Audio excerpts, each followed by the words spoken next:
you all for joining us on the webinar today. My name is Jamie Raska. I run marketing here at Axial Markets. We are thrilled to be hosting this webinar today in collaboration with Penn Mezzanine. I'm going to give you a quick introduction, and then I'm going to turn the floor over to the team from Penn Mezz. After the presentation, which should last about 30 minutes, we'll be open to questions, so please feel free to send them over to us during the course of the webinar via your chat box on your screen, and we'll get to as many as we can. For those of you who may not be familiar with Axial Markets, we are a network of over 8,500 accredited and active deal professionals. We help connect all types of private market participants around live and relevant transactions. Examples of our members include investment banks, private equity firms, lenders, corporate development offices, and high net worth individuals. Our goal is to help facilitate new relationships, manage existing relationships more easily, and ultimately close more deals faster. Marketing here at Axial really focuses on providing relevant and informative content to investment and deal professionals in the private capital market space. So we do this through hosting events and regularly publishing reports and articles on our blog. So the Mezz investment webinar we're hosting today is an example of such content. With that being said, we've seen a lot of interest from our members around mezzanine investments, which prompted us to host this webinar today. We're lucky to have the professionals from Penn Mezz here to provide an overview of mezzanine investment. With that, I'm going to go ahead and turn the floor over to them. And as I mentioned before, please feel free to send your questions over to us, and we'll answer as many of them as possible. Don? Jamie, thank you very much. This is Don Rice. Thank you, Axial and Jamie, for putting this together. A good example of how you're constantly trying to bring good product and information to your client base. We'd like to thank all the participants that are on the line today. And if we can move to page 2, we have on the call today 3 of the 4 partners, myself, Darrell Petty, and Brian Kerr. A quick background on the team. We have been in the Mezz business, the lower middle market investing business, ranging from 15 to 25 years, so a long history. Penn Mezz is actually our 7th mezzanine fund.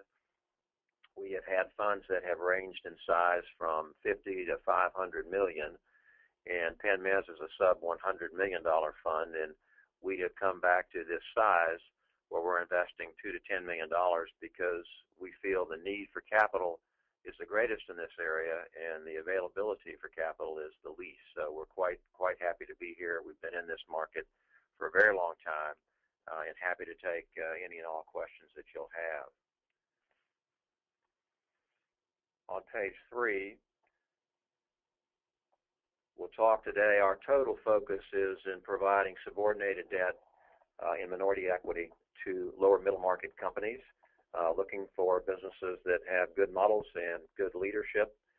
We're not venture capital, but one of the many attractive attributes of mezzanine financing is that it's very diversified in the types of companies that it invests in, the types of industries, and as you'll see in just a minute, in the uses of that capital. We're focused on the market where we can invest $2 to $7 to $10 million per company, companies that have revenues ranging from $5 to $50 million, so truly that lower middle market. We invest throughout the United States and Canada. If you look at page 4, this current fund, Penn Mezz, had a final closing in August of 2011. We have invested in 8 companies, and it's a good example as you look at these tombstones, how the money is used. About 50% of the time we're investing in funded sponsors, private equity firms, and 50% of the time in unfunded sponsors, whether it's entrepreneurs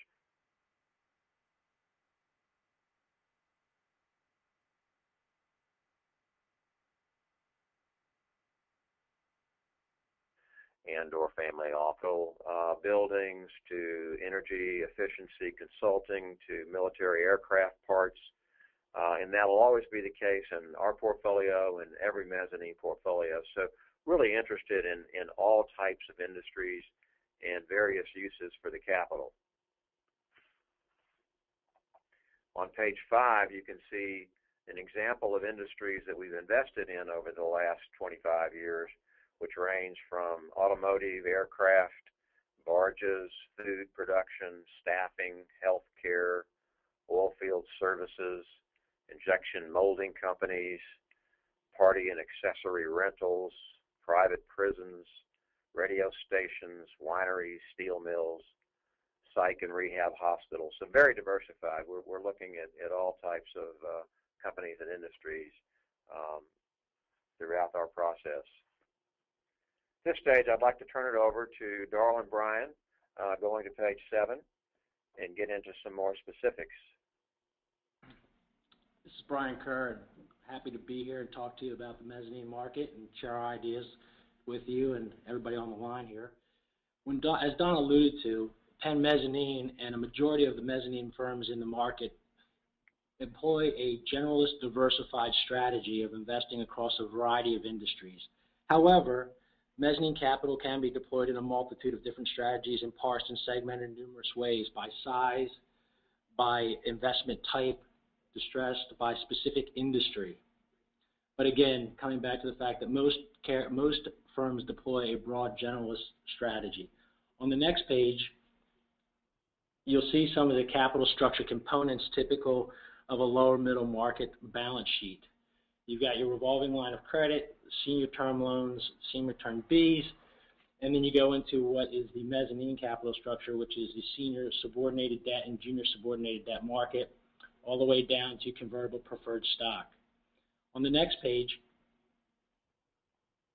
you'll see that there are numerous debt structures and equity securities that can be categorized as mezzanine. Penn Mezz and a majority of the lower middle market funds are investing senior subordinated debt. However, the tranche that we've highlighted there, that can be considered mezzanine, and you can get diverse structures throughout the balance sheet and provide flexibility throughout the balance sheet. On the next slide, we'll drill down a little bit here and get to the basics. So mezzanine, what exactly is it? And it's referred to as subordinated debt or junior debt. And typical structure means there's no principal amortization. There's almost always a cash interest rate, which seldom varies based on whatever market rates you're doing. Sometimes there's a PIK interest rate, which we'll talk about in a minute. There can be warrants attached to the debt for common stock, which we'll explain. And then like any lender, there can be some fees. And subordinated essentially means that there's a bank in front of us. So a mezz lender will be behind the bank in priority of payment, and by contractual agreement will say that they can never be repaid before the bank. On the next slide, you can see some of the definitions that I said we would get to. So PIK interest means payment in kind, which essentially means you don't pay it in cash unless you want to. There's usually an option where you can, and it basically accretes to the face of the note, and you have to pay off all the PIK interest when the note matures. Warrants are a contract that basically, it's like a stock option that says, at our leisure, we can buy equity in the company. Essentially, like an option, never gets exercised when a company is sold or when the loan's repaid. The value of the warrant is calculated based on whatever percentage ownership it has, and the warrant's cashed out at that time. Fees are generally 2% closing fee. There can be other fees for amendments and things like that, but the 2% closing fee is the primary one. And then there's sometimes prepayment penalties in the early part of the loan. So what we don't want to do is spend a lot of time originating a loan only to have it paid back eight months later. And so if you pay the loan back too fast, usually within the first 2 years, there can be a penalty for that. On the next slide, we'll show you some of the uses of mezz. So what we really like about mezzanine, as Brian showed earlier in the capital structure, it's really sort of a hybrid of debt and equity. So it's ultimately flexible and can be used for a variety of reasons, either for buyouts, whether that be sponsored or with a fundless sponsor, which we've done many of, or a management team that wants to take their company over, for a merger of equals, for acquisitions, or simply for growth capital. We've actually made some sub-debt loans in companies where the bank just said, no, I can't finance that expansion of that manufacturing plant because there's no revenue associated with it. So we'll come in and do the financing, allow the company to expand organically. And then just simple recapitalizations where there's debt already on the books or a company wants to do a dividend recap. We can facilitate those things as well. I think you'll see on the next page we highlight some of the benefits of mezzanine financing. Number one, for equity holders, it's a less dilutive form of capital than raising equity. There's no principal amortization, so it has a lower impact on the cash constraints of the business or taxes the business less from that standpoint. It's a cash flow lending tool, so from that standpoint, where banks seek collateral, hard assets, and then stick to pretty tight coverage ratios, mezzanines can step in and fill and regularly does the cash flow lending void that's created by those senior lenders. We're also a lot more patient than a bank. Banks are highly regulated. Some of us used to work at banks. We know how banks think, and just frankly, they can only do what they can do because of their mandate, and that's how they should operate. Whereas we're more like a private equity firm in the pure sense. While we're a lender by design and our capital is deployed as debt, we really think more like a partner and have a lot of value-added involvement with the company, always attending board of directors and bringing resources and ideas. We're really more like a partner than we are a lender. On the next slide, you can see some of the structural things which we've covered already, and this website will be available on the Axial. This presentation will be on the Axial website, so I'll have to go over all these in detail. But essentially, you have to remember that we have creditor rights, but we're behind the bank. So while we do have covenants and prohibitions, the company can't just run out and do a merger without our approval. We are behind the bank in every regard. Interest rates, and we'll show you some more on this in a minute, they really don't vary with whatever LIBOR or Prime is doing. They're typically 12 to 16%, with some of that being in cash and some in payment in kind. The term can be sometimes shorter than 4 years, but it's usually 4, 5, 6 years or even longer. Amortization, as Brian covered, it's really interest only. We've had maybe 1 or 2 loans in 25 years that amortize, so it's pretty unusual. And then the warrants or the equity component can vary widely as well. Every deal is different. Every situation is different. If the company's larger, very well capitalized, the warrant position may be a small single-digit number. Whereas if we come in and we're a huge part of the capital structure in a smaller company with a little bit higher leverage, the warrant position could be solid double digits. I think the next page we continue to talk about some structure comments here, and as Darrell alluded to, the leverage. We're accustomed to seeing in the lower middle market companies carry debt levels anywhere from 2 times EBITDA up to 4 or 4.5. The mezzanine capital will account for anywhere between a half a turn of EBITDA and 2 full turns of EBITDA. We have covenants, as Darrell alluded to earlier, but there's more cushion to them. They're a little more lenient than the senior banks' coverage or covenants. And you can see here we've listed the ones that are typically employed in mezzanine. As Darrell alluded to earlier, certain events that the company would like to do require approval. We've listed a few of them there, bulleted them out for you. And as we also talked about earlier, we are much more a business partner in a lot of respects than a senior lender is. We will have a board seat or observation rights. We work extensively to help the company through our network and resources we can bring to bear. And we're absolutely, because of the structure and the equity element to mezzanine lending, very motivated to see the equity value of the company increase. And not just see our loan repaid, but actually see an accretion of value to the equity, because that's a portion of how we get our return. So moving to the next slide.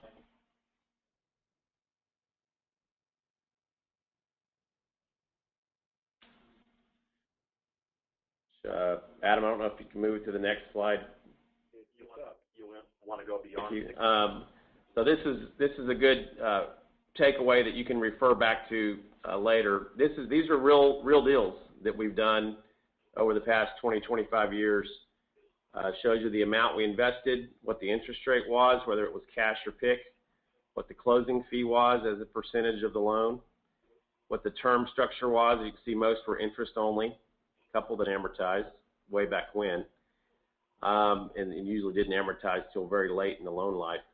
The prepayment premium column those numbers are a percentage of the amount prepaid and the year prepaid. So the top one, 4, 3, 2, 1. So if you repaid anything in year 1, you would pay a 4% premium on the amount you repaid. Year 2 would be 3%.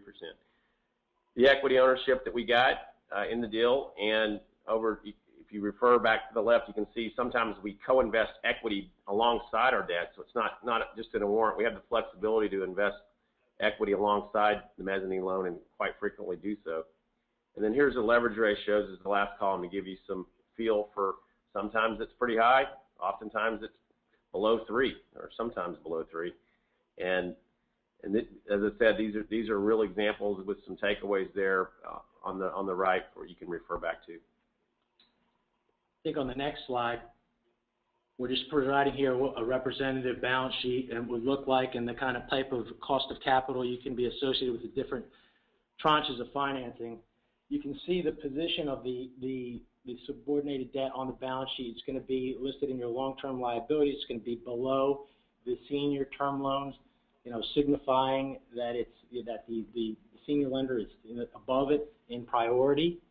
And then we've got cost of capital, which is kind of the range of pricing that you can see associated with the different types of financing there. The revolving line of credit being the most economical, and then senior term debt, amortizing, and then the subordinated debt, and then your equity, the type of return you'd be looking at for equity be 20 plus. So mezzanine kind of falls into that 15 to 20% range there on the slide.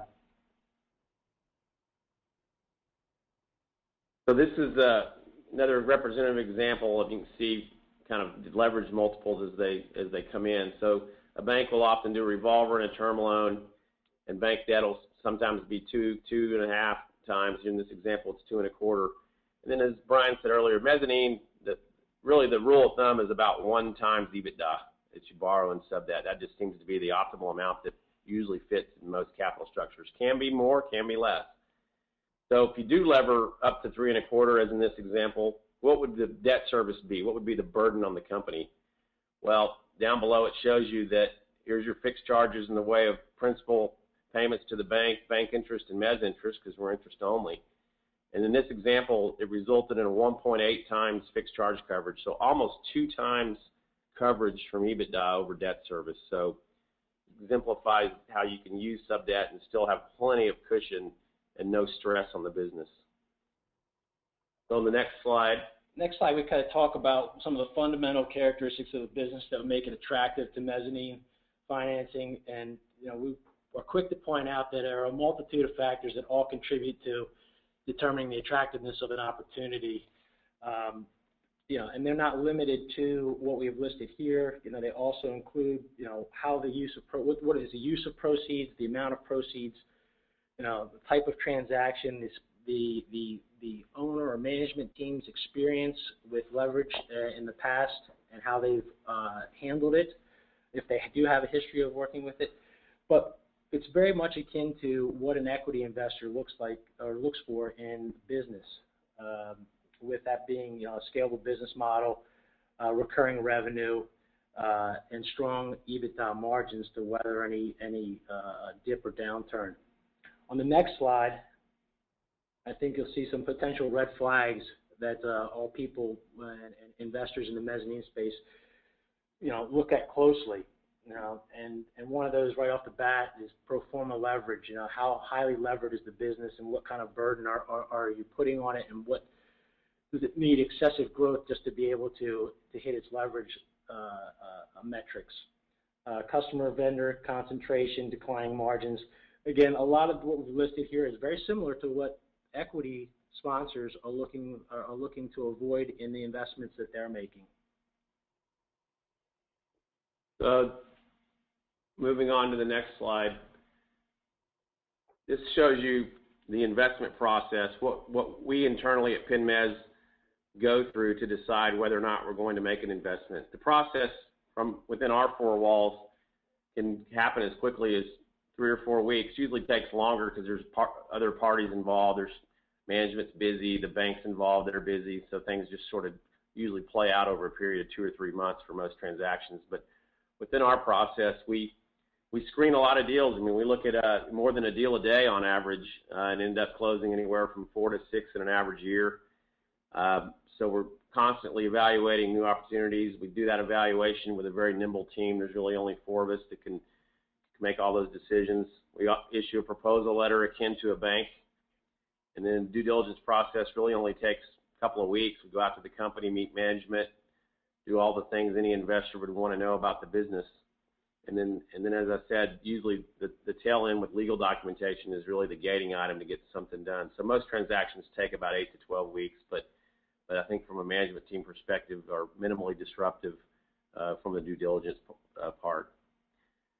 On the next slides, we're going to talk about some case studies of actual deals that we've done to give you a little bit of color, hopefully lodge in your memory. So down the road, if you have something you're looking at, be happy to field it and give you a quick read and a quick response. So in this first transaction, this was a purely management-owned healthcare provider, so there was no equity group involved. We were the only institutional capital in the business. It was founded in 2004, so had a few years of history, but not a really, really old company.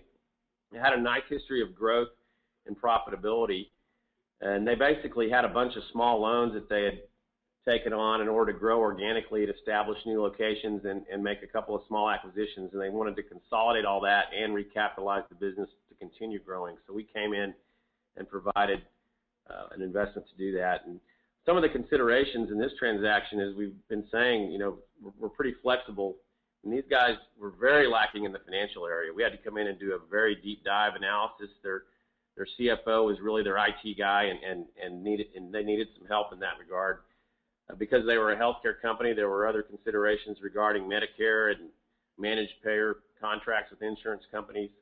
And they were in an industry that had very large competitors, but a multitude of very small competitors as well. So you sort of had to get our arms around that and understand how they interacted in their own competitive landscape. And they also had a sort of complicated history growing both by organic and acquisition channels. On the next slide, show you that the processes took a little bit longer because of some of the things we talked about with the CFO and the analysis and so forth. And they were busy just getting things scheduled. It took about 4 months to get the transaction done. And the leverage and structure on this was a $3 million loan, 12% cash interest. We received warrants for 10% in the company. Total leverage was less than 3 times. And when we closed the deal, there was no bank debt in front of us. So it was a situation where we came in and really sort of rebooted the company's balance sheet. They could start out fresh with a revolver at a 0 balance and capable to draw on that revolver liberally. That gave them ample capital to continue growing, and in fact, they did continue growing. We worked closely with management in this transaction, probably closer than usual, just because it was a smaller company and there wasn't an equity group involved. So we, as an example here, we probably talked to that management team on a more than weekly basis, a few times a week. Next slide shows you, really what did we achieve in providing capital to these guys? I mean, it unlocked the balance sheet, so it provided the company with the additional bank flexibility to focus on growth. Didn't have to spend their time worrying and managing all those different loans with all those different principal payments and trying to worry more about the balance sheet than what's important. We prompted them to bring in a new CFO, which really helped the business. Added a management team member, which they thought was a bad idea at first, and about 2 weeks after the CFO joined, they realized it was a great idea. And the cost of capital to the business, all in, was about 18% in this situation. After tax, of course, because the interest is tax deductible, it was lower. So most companies can borrow up to 2 times, but in this situation, because there's no bank debt, it could be even higher. Go ahead. Yeah, I was going to say the next example is one where we partnered with a lower middle market financial sponsor. For a business that was run and operated by an entrepreneur. For health reasons, he had to sell the business.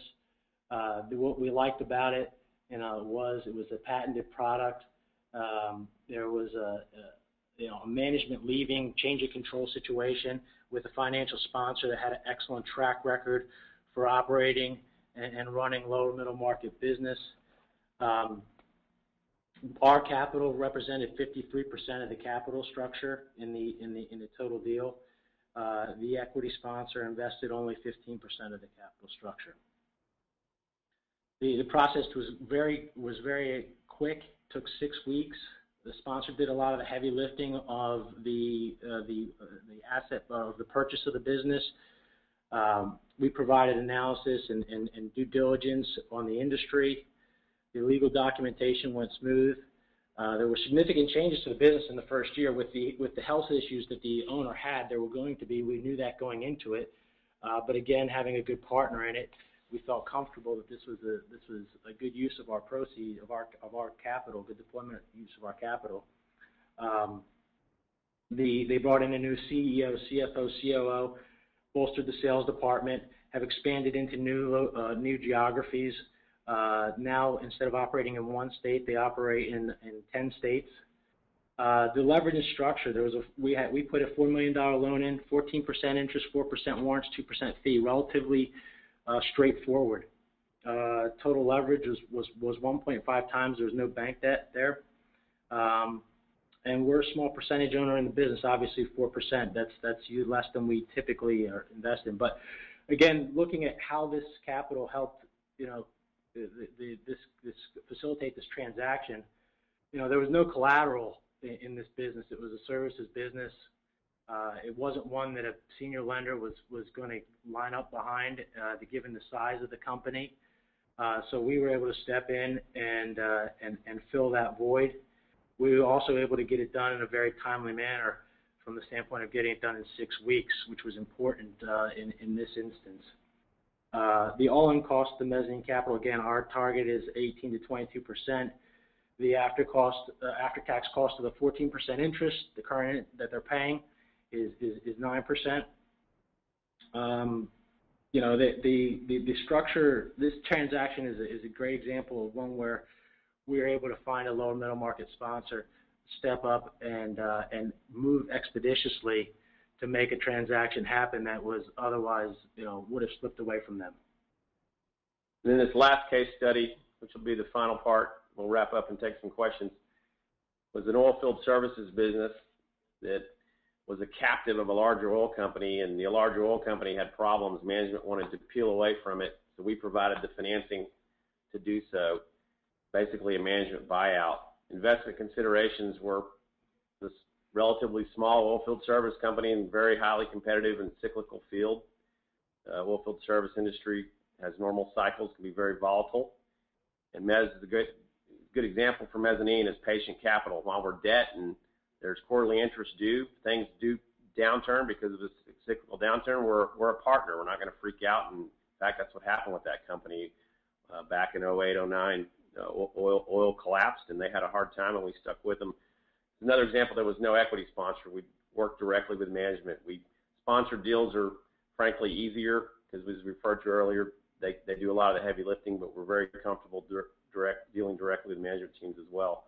On the next slide, show you the process took 8 weeks, about the average. There were some selling shareholders who didn't want the transaction as it was structured to happen, so we had to come in and deal with that. There was a bank involved, and we had issues with documentation we got through. We've dealt with pretty much all the major banks over the years, and there's always a way to get things done. As I've referred to, it had challenges in the downturn. We had to replace the CFO. Revenues fell by 50%. Everyone was scared, but we were patient. We worked with management. In fact, as they started coming out of it, we used the cyclical nature of that industry to take advantage and actually provide additional capital and expand. That example is a $3.5 million loan, 13% interest, had warrants for 10%. It was a very small sliver of equity that was invested because the management team simply didn't have the capital to put up when we did the deal. Total leverage was about what I would call normal, 3.5 times of EBITDA. On the next slide, you can see that, again, the mezzanine was really the only way to get this done. A bank was not going to put the money in an unsecured nature. They lent up to what they felt comfortable with based on the collateral, the assets. While we take a second lien, as we referred to, we really don't focus on the collateral at all. A lot of the companies that we invest in are service businesses and don't really have any assets to speak of any material amount. It's about the cash flow. So in this case, the mezzanine investment was 5 times larger than the equity investment. The company did expand, grew very nicely, and turned out to be a really good investment for us. Again, the mezzanine cost, if you think about the tax effect of interest, while sometimes people have sticker shock when we say, well, the rate's 12% or 13%, and they think about a bank loan today being 3 or 4%. But on an after-tax cost, there really is a dramatic effect, and the after-tax cost of interest is 12%. Is really only 8%. And the salvation capital in this situation was priceless. If an equity investor had come in and put that money in, management team wouldn't have owned anything in the company. They would have gotten a few stock options, and that's it. So in this situation, mezzanine investor, we were very close to management as we usually are, and contributed greatly to the company's success from a board level. That's really the presentation there. As we said, we'll leave it on the website for people to refer to, and Jamie, we're happy to take any questions that you received during the course of the presentation. And just real quick, this is Don to wrap up. Just again, why would you use mezzanine? As you see, it can be between 20 and 50% of the sources of capital. It's a long-term loan, 5 to 6 years, with a bullet payment, no amortization, and significantly less dilutive than equity. Jamie? Great. Thanks, guys. We have a few questions here.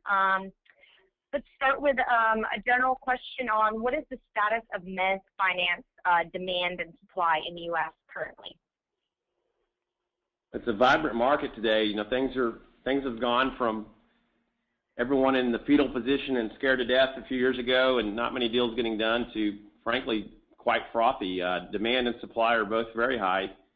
We're seeing a large amount of deal flow, as are most of our peers that we talk to in the industry.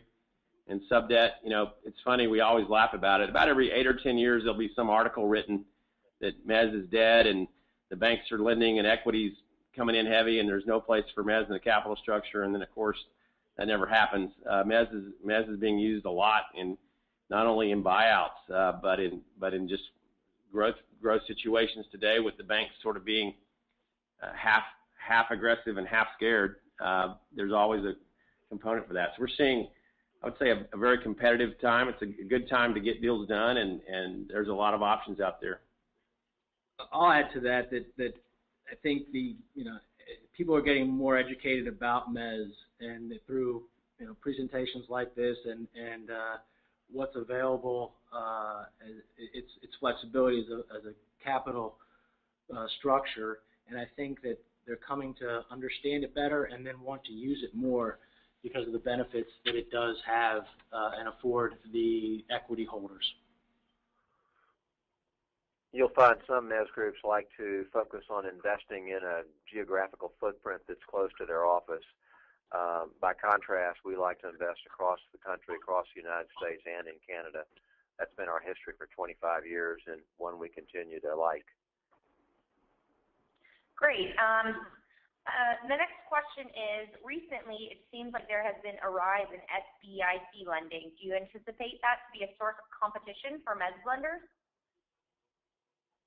Yeah, it certainly has been a change over the last several years. The SBA made a concerted effort to try to promote that program, and people have taken it and ran with it. I can't remember the stats, but there have been a lot of SBICs licensed in the recent years, and they function as mezz funds.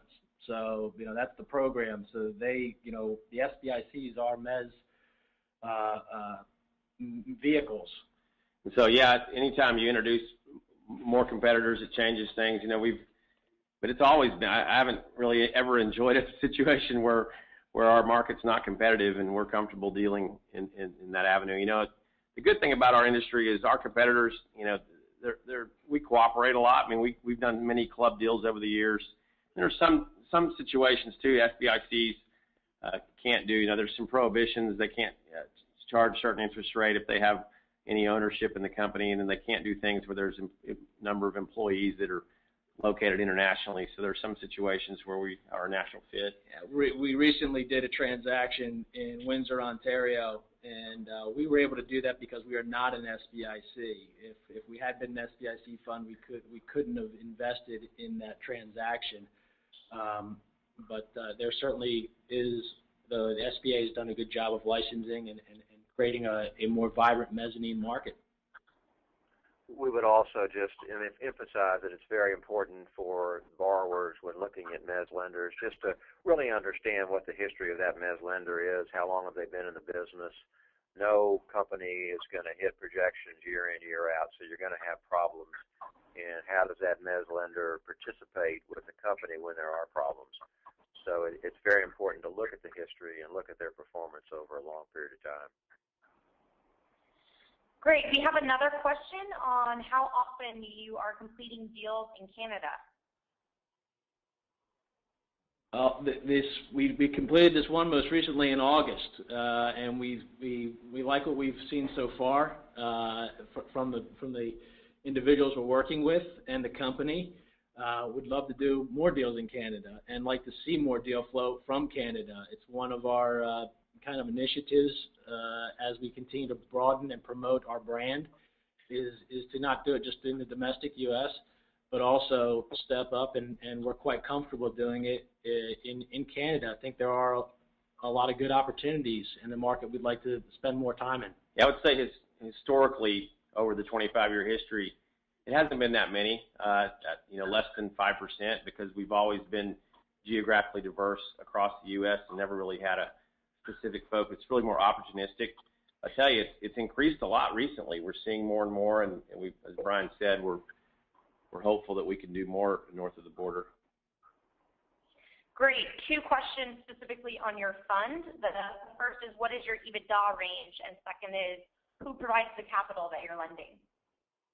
Okay, so in this fund in particular, as Don said earlier, we say 2 to 10, but because of our background, we at one point we had a $500 million fund, and we're sort of known as doing the 30 to 50 million, and that reputation's kind of stayed with us. So we still see those bigger deals, but frankly, while we can get them done by clubbing, anything above $15 million is really not going to fit in our space. So I think the way to remember us is sort of a 2 to 10 player. And then our capital, we're a traditional private equity GP/LP structure, so we have limited partners who make a legal commitment to provide capital that we manage. So we make all the decisions as a team, and the money is accessible without having to go outside for approval in what we do. Structured akin to 98% of all the other private equity funds out there. Great. We have a question on employee stock ownership plans. Do you structure deals where the buyer is the employee base via an employee stock ownership plan trust? I think we've done a couple of ESOPs over the years. They're pretty rare, although we're not while we're not pros at doing them. We've seen a lot in that space, and certainly have no prohibition or aversion to those sort of transactions. So, being a diversified strategy as we are, we don't seek that out. But opportunistically, if there was a employee stock ownership plan transaction, we would certainly love to take a look at it. Okay, great. We have a couple more questions, and we'll spread throughout the company. Great. We have more questions, and we'll start wrapping up. This question, we have somebody saying that coupons paid on mezz debt, like other credit investments, tend to peak during periods of financial market stress. Is this your experience? Can the coupon peak? Is that the question? Exactly. Yes. Coupons peaking during periods of financial stress. Yeah, the funny thing about the mezzanine industry, and there's really no clear reason, certainly not a regulatory reason or a specific reason, but if you look back in the presentation, don't do it now, but when you refer back to the presentation, we put that page in there that shows you live deals that we did over the 20-25-year period. And interestingly, the coupons stay 12 to 14% regardless of what market interest rates are doing. I think that's a function of there's a normal amount of stress that a company can burden from a debt service standpoint. And so while if you wanted to trade off equity for debt return, then sure, we could go price a loan at 20% interest and get our return that way and not take any equity. But there's something fundamentally that doesn't make sense of doing it that way, because companies' earnings do fluctuate, and you don't want to put a debt burden on a business that is unrealistic for them to be able to service in a downturn. But the coupon itself, if I'm answering the question correctly, doesn't really vary much through peaks and valleys of economic times. Okay, great. And then we'll ask this one final question, which is, can you discuss the typical life of the loans that you provide? The life? Yes. Yeah, I mean, the simple answer is the loan maturity is almost always 1 year beyond the bank debt from a contractual standpoint. So if the bank has a term loan in there that's 3 years, then our maturity will be 4 years. In reality, what usually happens is, on average, we exit transactions about 3.5 to 4 years on average, and that's just a function of the company growing and doing a recapitalization or being bought out or wanting to do an acquisition, and new mezz debt comes in and we're repaid. So it's usually a 3 to 4 year life, but we can structure term loans up to 7, 8, 9 years. You know, there's really no rules as to how far out we can go regarding the legal maturity.